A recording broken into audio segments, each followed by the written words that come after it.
বন্ধুরা দেখতে পাচ্ছ আমি আমার পেয়ারা বাগানে চলে এসেছি। এই যে আমাদের পেয়ারা বাগান, অনেক দিন পরে এলাম কারণ এখন আর কাজ বাজ নেই।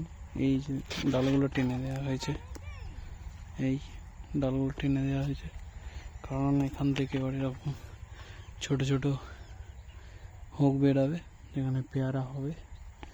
এখনো 4-5 মাস লাগবে এখন থেকে, তারপর আমরা পেয়ারা বেচতে পারবো। আপাতত বাগানে কোনো কাজ নেই, দেখতে এসেছিলাম কেমন ডাল টানা হয়েছে। আর এই যে মাটি একদম শুকিয়ে গেছে, শুধু জলটা দিতে হবে। দেখি 2-1 দিনের মধ্যে জল টল দিয়ে দিতে হবে, বাকি তো কাজ শেষ হবে। এখন পেয়ারা এখন আর নেই। আর একটা জিনিস হলো, এটা আমাদের লাল জামরুল গাছ। তোমরা কেউ দেখেছো কি না জানি না, এখন হয়নি, হলে দেখাবো। লাল জামরুল প্রচণ্ড ভালো খেতে, মিষ্টিও খুব।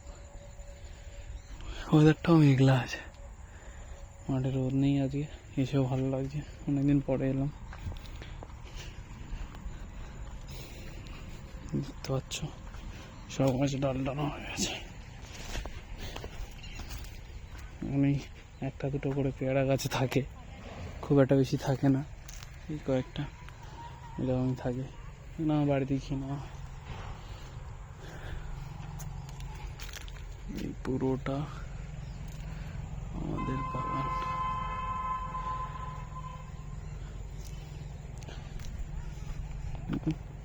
ছোট ছোট শশা গাছও লাগিয়েছে,